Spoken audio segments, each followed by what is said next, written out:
Paul Morphy was born to a wealthy and cultured family in New Orleans, 1837. He is considered one of the absolute greatest chess players of all time and was an adored celebrity in his day. Although no official world championship title existed in his time, no one doubted that he was by far the best in the world. Paul Morphy ranks with the Capablancas, the Fischers, and the Kasparovs, but unlike the other greats, he developed his immense strength in a vacuum. While every other world champion had their skills honed against the most fierce opposition, Morphy achieved greatness without any serious training. Chess was not developed in the United States, and it was first when he traveled to Europe at age 20 that he met world-class players. Europe soon learned a new definition of world-class, though, when the young superstar smashed all competition to bits. Never before or since has the chess world seen such a wide gap between those who are good and the one who is the best. Morphy stayed in Europe for 2 years and became very famous, with ladies in high society pining for his attention and aristocrats fighting to get to play him. It was against 2 such aristocrats that Morphy gave us what is perhaps the most famous game of chess ever played. It was played at the opera against Karl II, Duke of Brunswick, and the French aristocrat Comte Isouard, who played in consultation. Morphy, whose mother was a famous composer and musician of the time, was a lover of the arts and would much rather enjoy the opera than focus on chess. He therefore played daringly and aggressively to finish the game in short order and turn his attention to the stage. That is why this game is known as the opera game.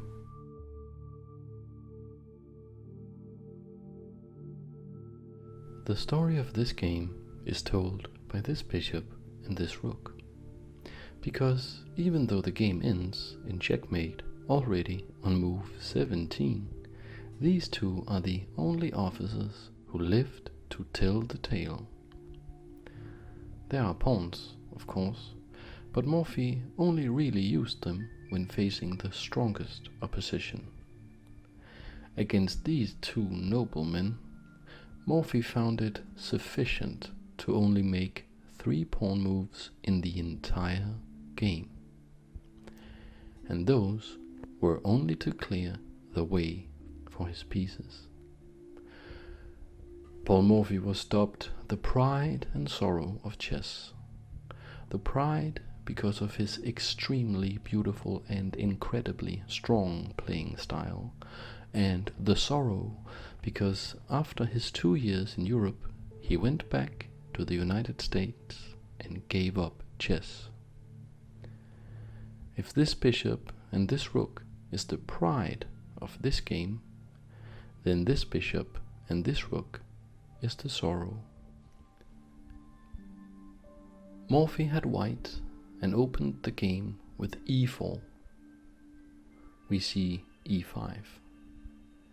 Morphy attacks with his knight and then d6, the Philidor defense. Not a bad move, but an unambitious one. The noblemen are clearly afraid of Morphy's attacking prowess and want to bolster their center. Morphy wastes absolutely no time at all at any point, including this one, and strikes immediately with d4. The aristocrats develop their bishop to attack the knight and pin it to the queen.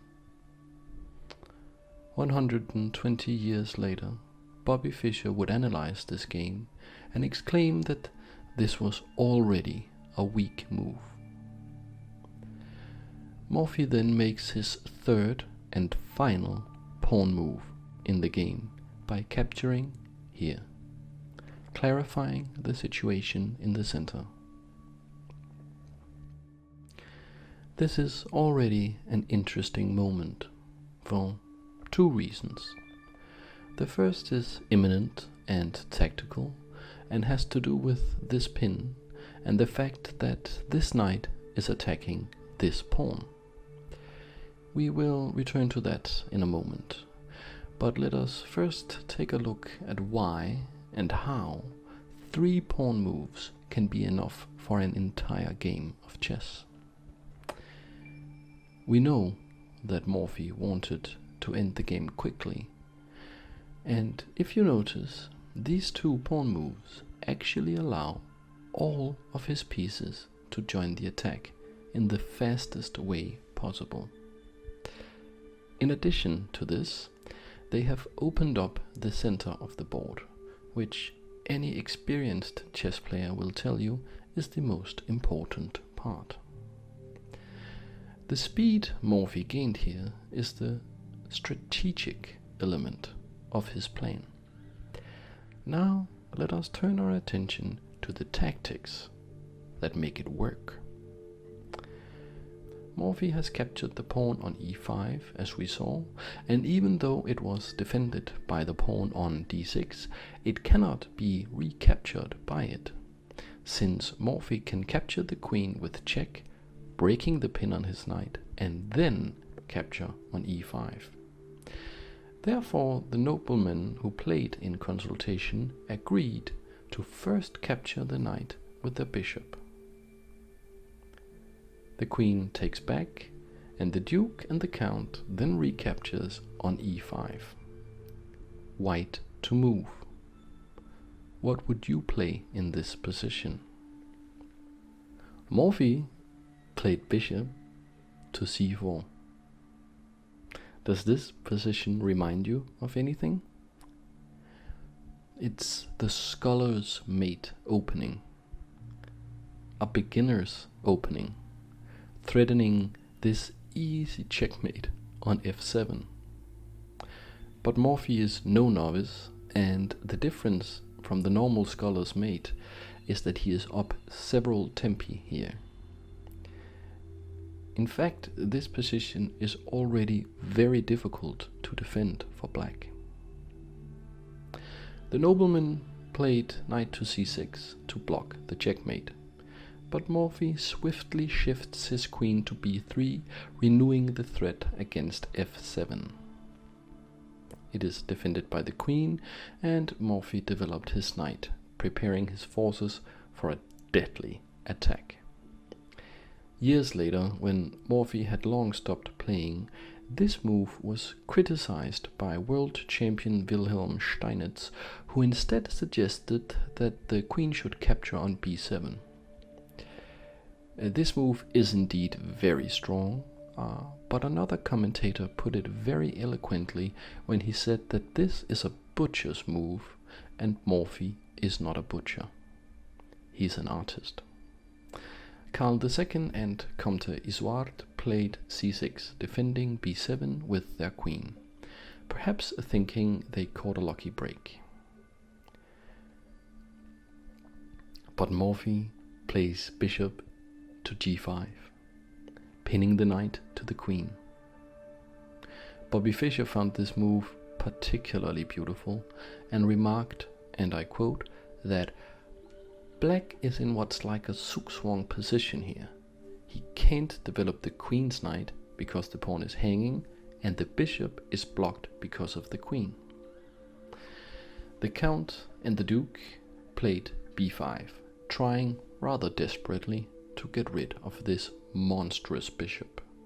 But Morphy, who, like Fischer, quite liked his bishops, gave up his knight. There was a recapture, and now a check from the bishop. We are at move 11. Only 6 more moves to checkmate. The pride is halfway developed. The bishop is participating, but the rook is still back here. And if these are the only pieces to be left on the board when the game ends, then where are all the rest supposed to go? Let's find out. The check is blocked by the knight, and here we see a smooth move.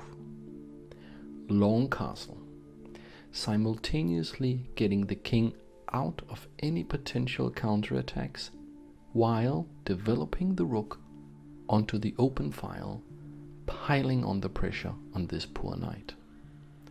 Karl II and Comte Isouard defends with their own rook, but Morphy already sees the end and gives up the exchange with rook takes knight. It is recaptured, not by the knight, as it is still pinned to the queen. Now we see the pride come into full action as the rook joins the party and swings over to the open file. It cannot be captured because this rook is pinned to the king by the bishop. Desperation starts to set in, and the noblemen move their queen to e6. On the surface, this looks like a really clever move, as it allows the knight to move while simultaneously threatening to exchange the queens and put an end to Morphy's attack.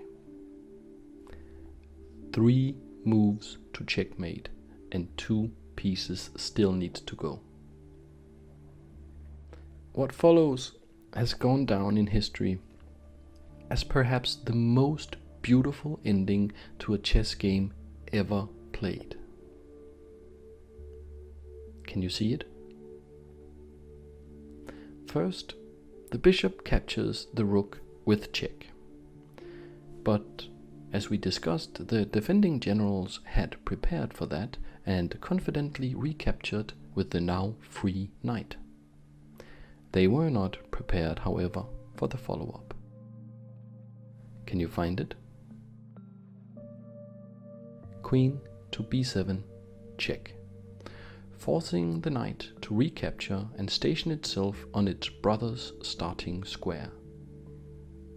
Only the pride is left for white, but it is exactly enough.